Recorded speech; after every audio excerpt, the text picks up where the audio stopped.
अस्सलाम वालेकुम, कैसे हैं आप सब लोग? उम्मीद है आप सब ठीक होंगे। अच्छा जी, आज 15 जनवरी है मेरे पास, सुबह संडे मॉर्निंग है और वैसे ही थोड़ा-सा मिस भी कर रही थी पाकिस्तान को, स्पेशली अपने घर को। आज मेरे बेटे की बर्थडे है 15 जनवरी, तो पहले मैं अपने बेटे को विश करूँगी, happy birthday to you, happy birthday to you Basim. और पाकिस्तान में तो 15 जनवरी गुज़र गई है, रात हो चुकी है, लेकिन मेरे पास यहाँ पे स्टार्ट है, मॉर्निंग है और उम्मीद है आप सब लोग भी ठीक होंगे, आप लोगों का संडे भी खैर आफियत से गुज़रा होगा। आज मैं एक बड़ी अच्छे टॉपिक पे बात करने जा रही हूँ, जो मेरी नज़र से मतलब जिसके बारे में हमें कोई नहीं बताता, जो स्कॉलरशिप ऐसे ओपनली अनाउंस नहीं किया जाता और समटाइम्स हम भी कभी उस वेबसाइट और पोर्टल पे जाते भी नहीं हैं। फ्रैंकली स्पीकिंग मैं आपको बताऊँगी कि हम कभी उस वेबसाइट को खोलते नहीं हैं। अब आप सोचेंगे वो कौन-सी वेबसाइट है? यूएस एम्बेसी की वेबसाइट आप लोग क्यों ओपन करेंगे? आपको क्या ज़रूरत पड़ी हुई है कि आप यूएस एम्बेसी की वेबसाइट ओपन करें और वहाँ पे जाके ऐसे ही खामखा, क्योंकि हमारे दिमाग में तो एक चीज़ है कि किसी एम्बेसी की वेबसाइट हम तभी ओपन करेंगे जब हमें उसमें कोई अपॉइंटमेंट बुक करवानी होगी, कोई वीज़ा प्रोसेस करना होगा, तो तब भी हम किसी की वेबसाइट को ओपन करेंगे। यूएस नहीं, इस तरह मैं बाकी एम्बेसीज़ की भी बात कर रही हूँ। अच्छा, तो लेकिन मेरा असल में यूएस एम्बेसी के साथ ज़्यादा कॉन्टैक्ट है, तो मैं उसकी वेबसाइट बहुत ज़्यादा ओपन करती हूँ, तो मुझे उसका एक्सपीरियंस ज़्यादा है। अब अगर आप चाहते हैं कि आप यूएस से आना चाहते हैं या किसी और कंट्री में जाना चाहते हैं, तो एक काम किया करें, आप उनकी एम्बेसीज़ की वेबसाइट पे जाया करें, जो उनका कॉन्सुलेट होता है। जैसे मैं अपनी बात करूँगी, मैं जब ओपन करूँगी तो मैं लिखूँगी कि यूएस एम्बेसी इस्लामाबाद। और इस्लामाबाद एम्बेसी जब मैं ओपन करूँगी तो उसका ना जो मेन पेज होता है, मेन पेज के ऊपर आपको बहुत सारी चीज़ें नज़र आती हैं कि क्या-क्या इवेंट्स होने जा रहे हैं, क्या-क्या इवेंट्स होंगे, अब एम्बेसी और पाकिस्तान में क्या रिलेशनशिप चल रहा है, किन चीज़ों पे साइन हो रहा है, क्या अपॉइंटमेंट ले सकते हैं, मतलब a lot of questions are there. तो लेकिन हमारा कंसर्न ये नहीं है, हमारा कंसर्न ये है कि भई हम बीइंग अ स्टूडेंट और हम बाहर जाना चाहते हैं और हमारे पास कोई अपॉर्च्युनिटी नहीं है, तो तब हम क्या करें, तब हम क्यों ओपन करें उसको। आप जब यूएस एम्बेसी की वेबसाइट ऑन करेंगे, ओपन करेंगे, तो आपके पास मेन पे ही एक उनकी आ जाएगा एजुकेशन एंड कल्चर, क्योंकि कुछ पॉइंट्स मैंने नोट आउट किए हुए थे यहाँ पे। तो आप एजुकेशन और कल्चर को क्लिक करेंगे। जब आप एजुकेशन और कल्चर को क्लिक करेंगे तो उसके अंदर फिर आपको अपॉर्च्युनिटीज़ नज़र आना शुरू हो जाएँगी। आप देखेंगे आपके यूएस फ़ॉरेन स्टूडेंट्स को, इंटरनेशनल स्टूडेंट्स को स्कॉलरशिप देता है और ये यूएस एम्बेसी की वेबसाइट पे पड़ा होता है। अब आप देखें ना, अगर आप इनकी वेबसाइट से स्कॉलरशिप उठा रहे हैं और उसको अप्लाई कर रहे हैं तो आपका वीज़ा प्रोसेस भी आसान हो जाएगा, आपके लिए चीज़ें आसान होना शुरू हो जाएँगी। लेकिन तरीक़ाकार वही है कि वो आपको बता रहा होगा कि इस यूनिवर्सिटी में स्कॉलरशिप आ रहा है, इधर ये चीज़ें आ रही हैं। कुछ होते हैं एक्सचेंज प्रोग्राम्स ये हैं कि आप साइंस स्टूडेंट हैं तो कुछ आपको यहाँ पे एक्सपोज़र करने के लिए 6 महीने के लिए, 3 महीने के लिए समर में या विंटर में वो आपको बुला रहे होंगे, कुछ स्कॉलरशिप ऑफ़र कर रहे होंगे, फ्री ऑफ कॉस्ट होंगे। अच्छा, ये फ्री ऑफ कॉस्ट होते हैं, मतलब आपका खर्चा नहीं होता इतना। अगर कोई आप अपना वीज़े पे भी लगा रहे होते हैं ना, तो समटाइम्स वो भी रिफ़ंडेबल होता है आपको। अच्छा, तो अब जब आप एजुकेशन एंड कल्चर को ओपन करेंगे तो उसमें आपके पास बहुत सारी अपॉर्च्युनिटीज़ आ जाएँगी स्टडी इन द यूएस से।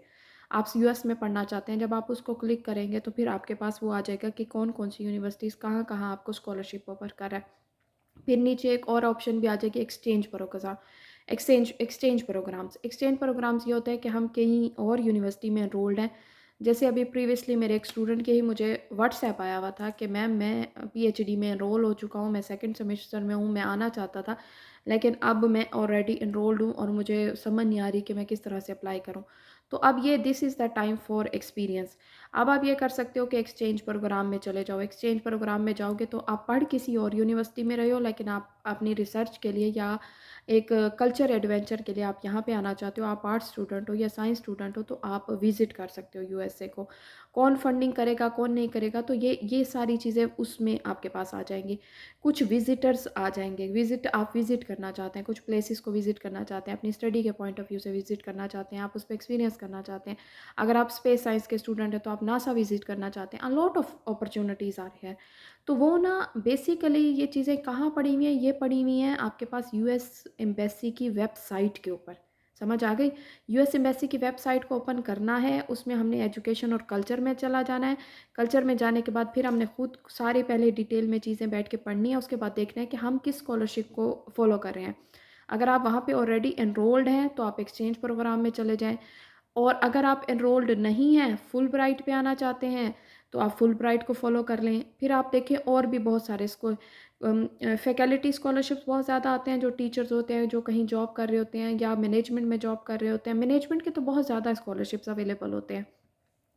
हमें एजेंट भी ज़्यादातर यही गाइड कर रहे होते हैं। अब अगर आप किसी एजेंट के पास जाएँ कि हमारा काम करवा दें, तो एजेंट भी यही काम कर रहे होते हैं। वो आपको कहते हैं कि साइंस छोड़ के आर्ट्स में आ जाएँ, क्योंकि आर्ट्स के बहुत ज़्यादा स्कॉलरशिप्स आते हैं, लेकिन मैंने जितना एक्सपीरियंस किया है, साइंस के ज़्यादा आते हैं। मेरे मेरे अपने पर्सनल एक्सपीरियंस की मैं बात कर रही हूँ, तो आपसे कहूँगी कि अब आपने नेक्स्ट काम क्या करना है, आपने यूएस एम्बेसी की, यूके एम्बेसी की, जर्मनी एम्बेसी की, आपने जिस एम्बेसी जहाँ-जहाँ आप जाना चाहते हैं, उस एम्बेसी के पेज को ओपन कर लें आपने पाकिस्तान के अंदर बैठ के। आपने लिखना है कि यूएस एम्बेसी पाकिस्तान, इस्लामाबाद। जब आप लिखेंगे तो उसके मेन पेज पे ही आपको मिल जाएगा कि एजुकेशन या कल्चर क्या चीज़ होती है, सम फॉरेन स्कॉलरशिप्स क्या होती हैं। मतलब वो आपको कैटेगराइज़ कर देगा। फिर आप देखेंगे कि अच्छा मेरी एज इतनी है, मुझे ये चीज़ें वो रिक्वायर कर रहा है, ये डिमांड कर रहा है, मुझे पे करेगा, नहीं पे करेगा। ये अब आप डिटेल में बैठ के पढ़ें।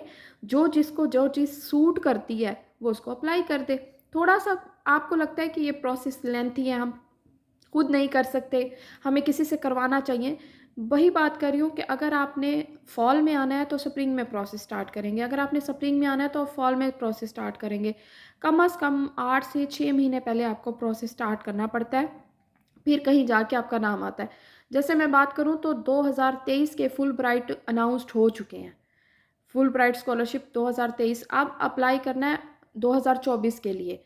तो जो 2024 के लिए अप्लाई करेगा वो अभी से अपना प्रोसेस स्टार्ट कर देगा। मेरे ख़्याल से आई थिंक सो अप्रैल में इनका ऐड आना शुरू हो जाएगा। एचईसी भी हमें बार-बार बता रही होती है कि एचईसी हमारी आदत नहीं है हम यूनिवर्सिटीज़ के नोटिस बोर्ड को जाके पढ़ें, हम यूनिवर्सिटी की एचईसी की वेबसाइट पे जाके पढ़ें।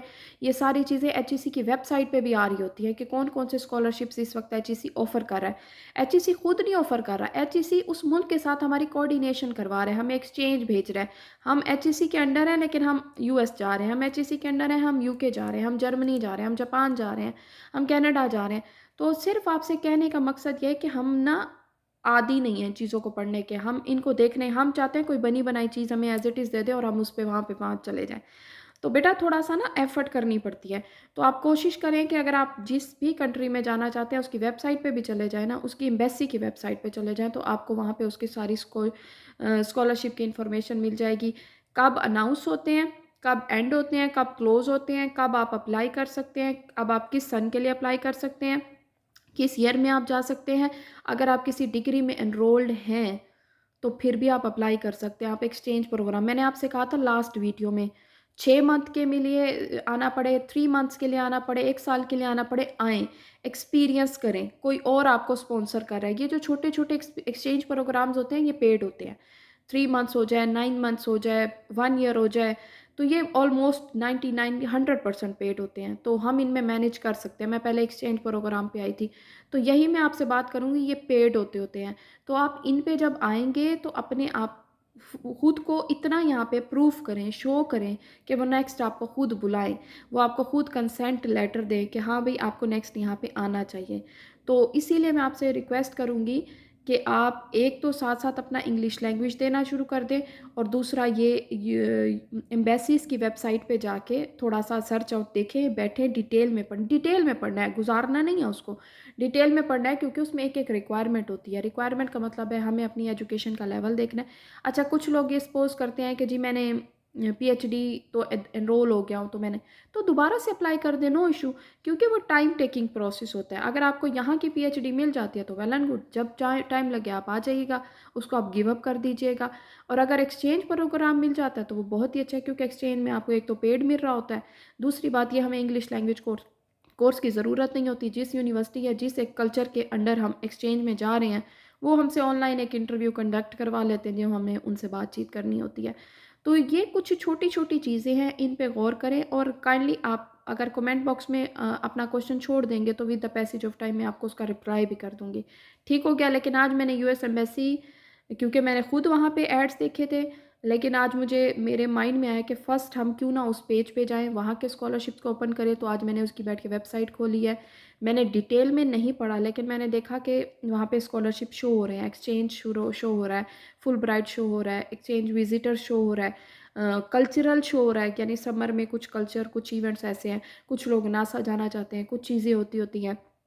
और सबसे मज़े की आपको बात बताऊँ कि जो इंटरनेशनल स्कूल्स होते हैं, जैसे बड़े-बड़े स्कूल्स होते हैं, ये अपने, अगर मैं अपनी ही सिटी की बात करूँ तो सादिक पब्लिक हमारे पास है। सादिक पब्लिक स्कूल वाले बच्चों को बाहर लेके जाते हैं, विज़िट्स करवाते हैं, नास ये स्कॉलरशिप्स आते होते हैं कि आप एक इदारे की तरफ से उनको रिप्रेज़ेंट करोगे, आप उनके 8, 10, 12, 15 स्टूडेंट्स को वहाँ से उठाओगे और उनको अपने साथ लेकर आओगे। 1 हफ़्ते का, 2 हफ़्ते का, 3 हफ़्ते का ये विज़िटर प्रोग्राम होता है, फिर वो चले जाते हैं वापस। तो ये एक्सपीरियंसेस है। थोड़ा बात ये होती है कि हम अपने वीज़े पे पैसे लगा रहे होते हैं, हम अपनी थोड़ी-सी उस चीज़ों पे खर्च कर रहे होते हैं, तो हमें लगता है ये हमारा बहुत ज़्यादा एक्सपेंस हो रहा है। तो मैं आपको ब बात बताऊँ, ये कोई एक्सपेंस भी नहीं है आपका। जो आपके फ्यूचर बेनिफिट्स हैं ना, उसके हिसाब से ये कोई एक्सपेंस नहीं है। आप अपनी पॉकेट मनी को ही अगर अरेंज करना शुरू करें तो एम्बेसी की फ़ी कलेक्ट कर लें। और अगर पहली बात ये है कि पहले तो आप अपना एडमिशन सिक्योर करें, अपना स्कॉलरशिप सिक्योर करें। बैठे आराम से बैठ के उसको पहले तफ़सील से पढ़ें, फिर पॉइंट्स बना लें।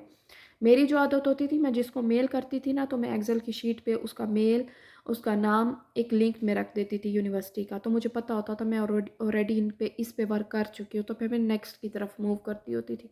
तो आपको भी यही कहूँगी कि एक एक्सेल की शीट बना लें, वर्ड बना लें, जिस पे बैठ के आप अपना प्रीवियस के मैंने ये कर लिया, मैंने नेक्स्ट अब इसकी तरफ जाना है। क्योंकि जब मेल्स के जवाब वापस आते हैं ना, इतनी ज़्यादा मेल्स आपने भेजी हुई होती हैं, तो जब उनके जवाब आना शुरू होता है तो फिर हम उसको चेक लिस्ट में डालते जाते हैं कि हाँ, इससे मेरी ये बात हुई, इससे मेरी ये बात हुई, यहाँ तक पहुँची। क्योंकि उसके अकॉर्डिंग फिर हमें अपनी चीज़ें तैयार करनी पड़ती हैं।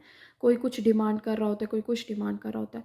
तो उम्मीद है कि आपके लिए ये वाली चीज़ बहुत, अगर एक भी बच्चा पहुँच जाता है यूएस एम्बेसी की वेबसाइट के स्कॉलरशिप्स को फॉलो करके, तो बहुत बड़ी बात होगी।